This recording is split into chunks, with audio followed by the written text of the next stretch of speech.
प्रिय विद्यार्थियों, आज लॉकडाउन के कारण संपूर्ण देश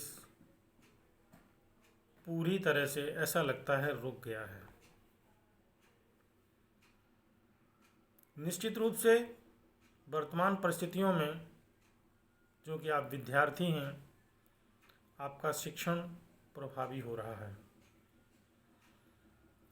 प्रत्यक्ष शिक्षण इन परिस्थितियों में संभव नहीं है। अतः सरकार का निर्देश हुआ है कि हम ऑनलाइन शिक्षण के माध्यम से विद्यार्थियों के शिक्षण को बाधित न होने दें। ऐसा सरकार का प्रयास है। हम सभी शिक्षकगण इस कड़ी में अपने आप को जोड़कर विद्यार्थियों के शिक्षण की व्यवस्था में लगे हुए हैं। मैं डॉक्टर अवधेश कुमार मिश्र, श्री एकर्षानंद संस्कृत आदर्श महाविद्यालय मैनपुरी में हिंदी विषय में असिस्टेंट प्रोफेसर के पद पर सेवारत हूँ। आज का ये कार्यक्रम शास्त्री तृतीय वर्ष के विद्यार्थियों के लिए है। उनका द्वितीय प्रश्न पत्र जो हिंदी साहित्य के इतिहास से संबंधित है, उसमें हिंदी साहित्य के इतिहास को 4 भागों में बांटा गया है। आदिकाल, भक्तिकाल, रीतिकाल और आधुनिक काल। आदिकाल, भक्तिकाल, रीतिकाल पर विस्तृत चर्चा हो चुकी है। आधुनिक काल का कुछ जो पार्ट है वो शेष रह गया है। मैं आपको ऑनलाइन शिक्षण के माध्यम से आधुनिक काल पर केंद्रित करने का प्रयास करूंगा। आधुनिक काल साहित्यिक दृष्टि से बहुत ही महत्वपूर्ण काल रहा है, क्योंकि जैसे जैसे युग बदलता है, युग की संवेदना भी बदलती है, जीवन के मूल्य बदलते हैं, जिससे कोई भी भाषा का साहित्य, किसी भी भाषा का साहित्य प्रभावित हुए बिना नहीं रह पाता। हिंदी का साहित्य भी इसका अपवाद नहीं है। अपने पूर्व कालों की अपेक्षा आधुनिक काल में यह परिवर्तन बड़ी तेजी के साथ घटित हुआ है और युग की अवधि 400, 300 या 200 वर्षों की न हो रहकर 25, 20 और इससे भी कम समय में सिमट कर रह गई है। इस दृष्टि से हिंदी साहित्य के आधुनिक काल को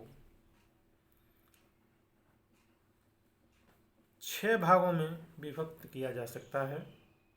नंबर 1, नव जागरण काल,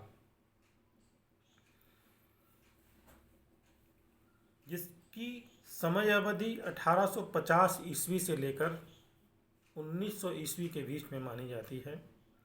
इसको भारतेंदु काल भी कहा जाता है। नंबर 2, जागरण सुधार काल, इसकी समयावधि 1900 ईस्वी से 1918 ईस्वी तक मानी जाती है। इसको द्विवेदी काल के नाम से भी जाना जाता है। तीसरा है छायावाद, इसकी समयावधि 1918 ईस्वी से 1938 ईस्वी के मध्य गणना की जाती है। इसको गांधी युग के नाम से भी जाना जाता है। नंबर 4 पर प्रगति प्रयोग काल आता है, जिसकी समयावधि 1938 ईस्वी से 1953 ईस्वी तक मानी जाती है। नंबर 5, नई कविता नवलेखन के रूप में जाना जाता है। जिसकी समयावधि 1953 ईस्वी से 1963 ईस्वी तक मानी जाती है। और नंबर 6, समकालीन कविता और समकालीन लेखन के काल को, जिसकी समयावधि 1963 ईस्वी से 1990 ईस्वी तक मानी जाती है। आज के इस विवेचन के उपरांत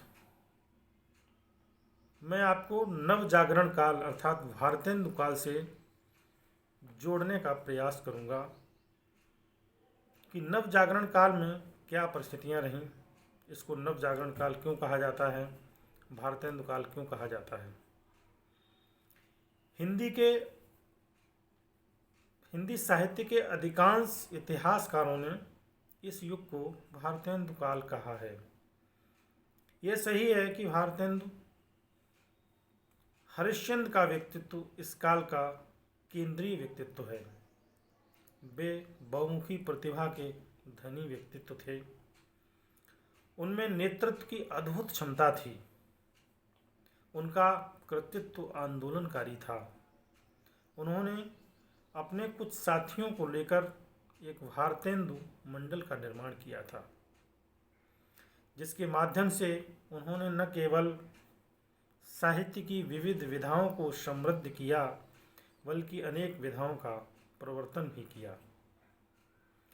कविता में जहाँ वे मध्यकालीन संस्कार, भक्ति और श्रृंगार से जुड़े दिखाई पड़ते हैं, वहीं देश की आर्थिक, राजनीतिक और सामाजिक विषमताओं से भी जूझते दिखलाई पड़ते हैं।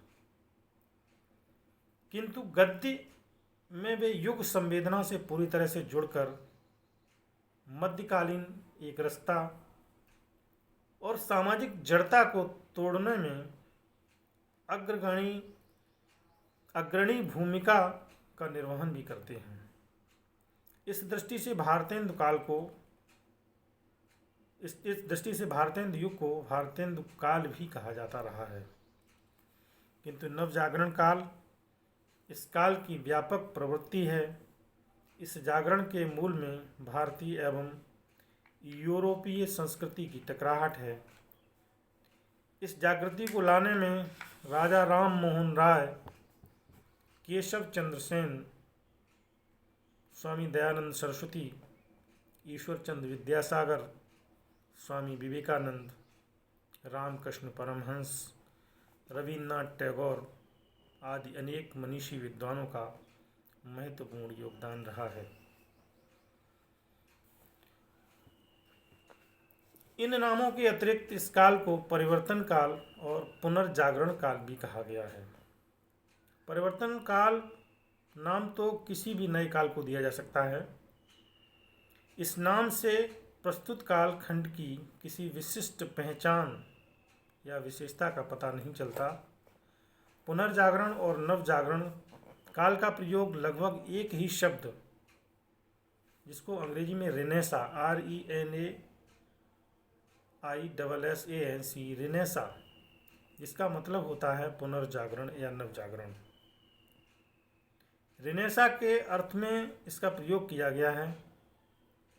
14वीं से 16वीं शताब्दी का युग पश्चिमी यूरोप के मध्य युगीन बंधनों से मुक्ति का युग रहा है, जिसे विद्वानों ने रिनेसा, पुनर्जागरण या नवजागरण काल कहा है। भारतीय संदर्भ में एक रिनेसा गुप्त काल में संभव हुआ था और दूसरा 19वीं शताब्दी के उत्तरार्ध में। 1857 ईस्वी के प्रथम स्वतंत्रता संग्राम के बाद जिसकी आहट जोरों से सुनाई पड़ने लगती है। पुनर्जागरण नाम में किसी पूर्व जागरण के संदर्भ को स्पष्ट करने की आवश्यकता प्रतीत होने लगती है।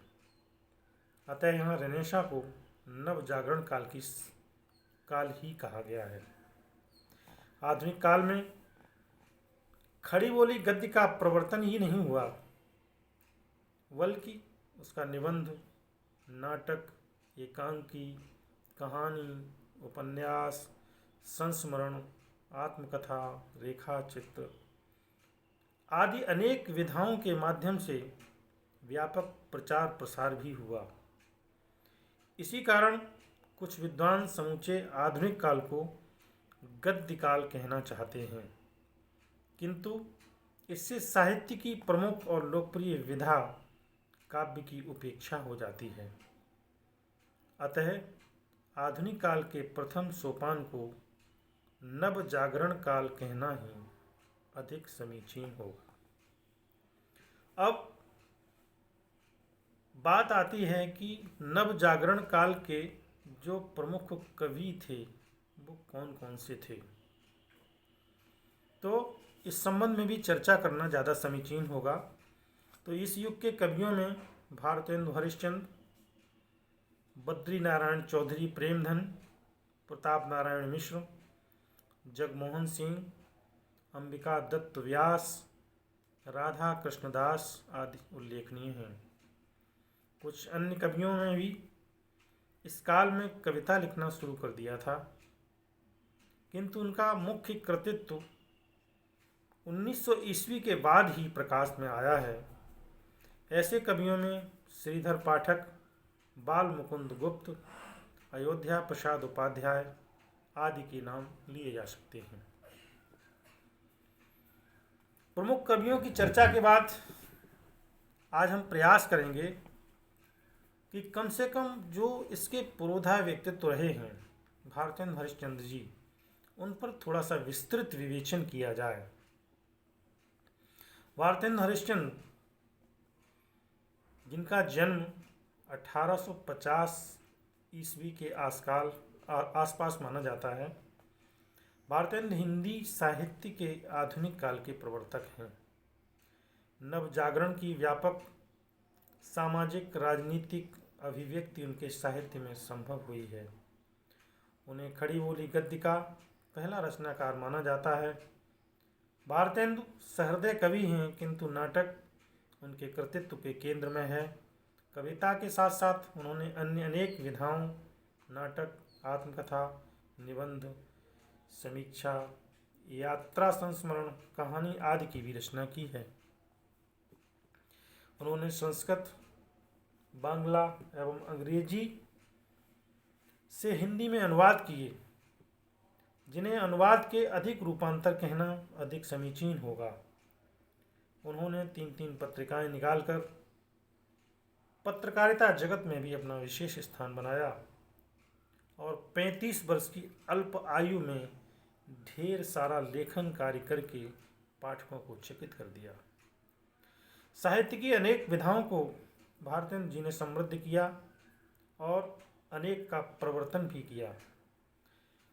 भारतेंदु जी का जन्म काशी के बहुत ही संपन्न सेठ परिवार में हुआ था।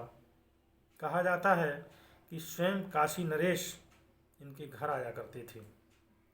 इनके परदादा सेठ अमीचंद का नवाब सिराजुद्दौला के दरबार में बहुत ही सम्मान था। इनके पिताजी का नाम सेठ गोपाल चंद्र, जो गिरधर दास के नाम से जाने जाते थे।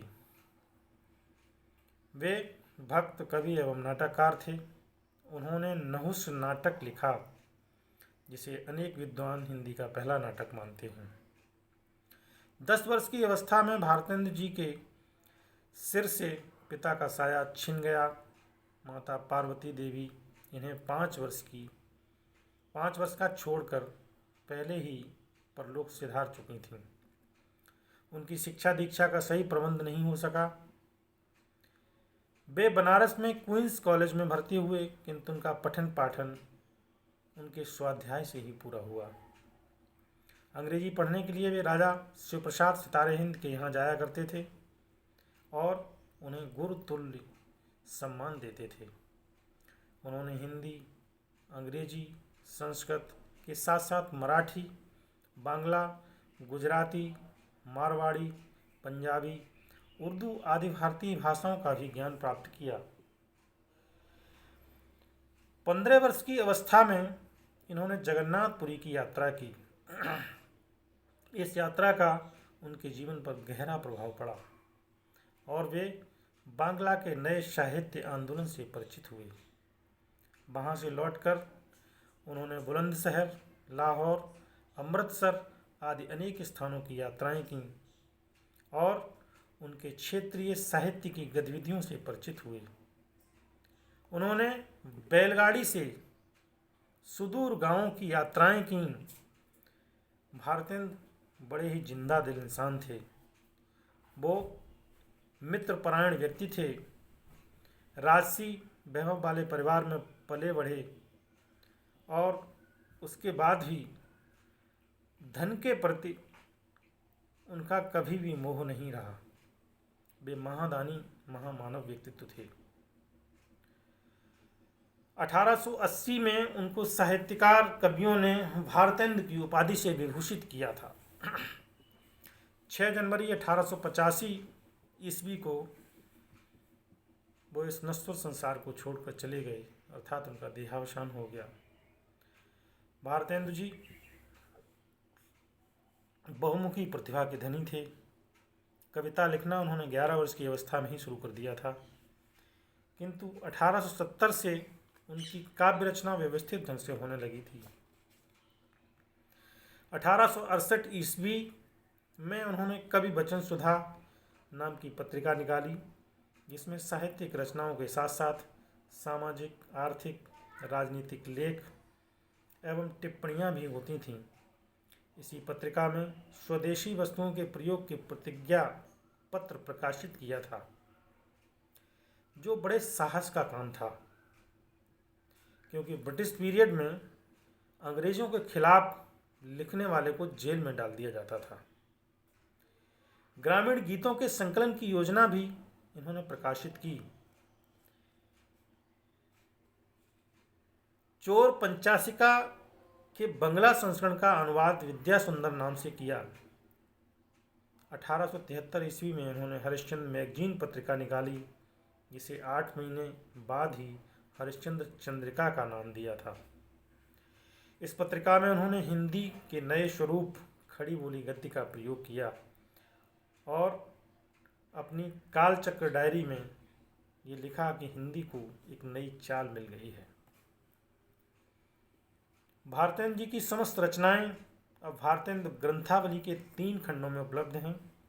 उनकी छोटी छोटी 70 से अधिक काव्य कृतियाँ प्रकाश में आई हैं, जिसमें कुछ का नाम प्रेम माधुरी, प्रेम मालिका, प्रेम सरोवर, गीत गोविंदानंद, वर्षा विनोद, विनय, प्रेम पचासा, प्रेम फुलवारी, वेणु गीत, बंदर सभा, फूलों का गुच्छा, प्रेम तरंग आदि प्रमुख हैं। उनके द्वारा अनुवाद किए गए नाटक विद्या सुंदर, पाखंड, विडंबन, धनंजय विजय, कर्पूर मंजरी, मुद्रा राक्षस, सत्य हरिश्चंद्र, भारत जननी प्रमुख हैं।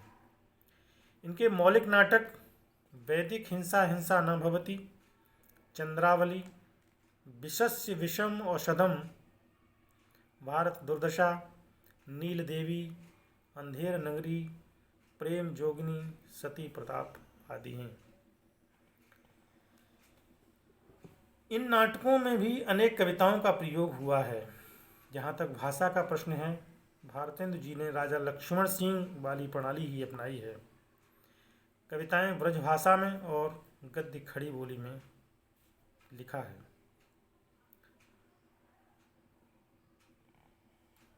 इनकी कविता में राधा कृष्ण की भक्ति, राजभक्ति, देशभक्ति, प्रेम व्यंजना और हास्य व्यंग्य की प्रवृत्तियाँ मिलती हैं। इनकी काव्य में प्राचीन और नवीन का सुखद सामंजस्य हुआ है। उन्होंने परंपरा अनुरूप सांप्रदायिक वल्लभ मार्गीय भक्ति की रचनाएं भी की हैं। इस दृष्टि से उनकी भक्ति सर्वस्व, तन्मय लीला, दान लीला, वल्लभीय सर्वस्व जैसी अनेक रचनाओं को देखा जा सकता है। इसमें सूरदास जैसी भक्त वत्सलता, भक्त की दीनता, अधीनता, कृष्ण का करुणा निधान रूप आदि के दर्शन किए जा सकते हैं। भारतेंदु देशभक्त हैं। उनकी भारत दुर्दशा, नील देवी, विजय वैजयंती आदि रचनाओं में देश के अतीत का गौरव गान, वर्तमान दुर्दशा, अंग्रेजी शासन द्वारा आर्थिक शोषण के प्रति विक्षोभ आदि की अभिव्यक्ति हुई है। देशभक्ति के साथ साथ उन्हें राजभक्ति का स्वर भी अलापना पड़ा है। उन्होंने महारानी विक्टोरिया, उनके पति सम्राट एडवर्ड और रिपन के प्रति भावपूर्ण रचनाएं की हैं। अपने रिपनाष्टक काव्य में वे जहाँ एक और लॉर्ड रिपन की प्रशंसा करते हैं, वहीं उनकी कुटिल निधियों का विरोध भी करते हैं। जहाँ अभिव्यक्ति की स्वतंत्रता पर प्रश्न चिन्ह लगा हो, वहाँ उन्हें अपनी बात कानून के दायरे से बचकर संकेतात्मक रूप में ही कहनी पड़ती है। देश की अस्त व्यस्त व्यवस्था में भी उन्होंने सही और समीचीन निर्णय लिए हैं। निश्चित रूप से भारतेंदु हरिश्चंद्र सहृदय एवं संवेदनशील कवि हैं। उनकी प्रेम मालिका, प्रेम माधुरी, प्रेम तरंग रचनाओं में दिव्य प्रेम की अभिव्यक्ति हुई है। रस रत्नाकर में रीतिकालीन श्रृंगारिकता और नायिका भेद जैसे काव्य शास्त्रीय अध्ययन को स्थान देते हैं। नए जमाने की मुकरी, पाखंड, विडम्बन, वैदिकी हिंसा, हिंसा न भवति और अंधेर नगरी में हास्य व्यंग्य की अभिव्यक्ति हुई है। उन्होंने लोक प्रचलित काव्य रूपों लावनी, कजली, आल्हा, होली आदि का प्रयोग भी किया है। उन्होंने अधिकांशतः मुक्तक और गीत शैली को अपनाया है। पद, कविता, सवैया, दोहा, छंद उन्हें प्रिय रहे हैं। स्वदेशी वस्तुओं और मातृभाषा का आग्रह उन्होंने सदैव रखा है। इस प्रकार उनका समग्र काव्य प्राचीनता के साथ आधुनिकता की प्रस्तावना को प्रस्तुत करता है। आज का ये संक्षिप्त व्याख्यान भारतेंदु जी को समर्पित है। कल हम दूसरे विषय पर चर्चा करेंगे।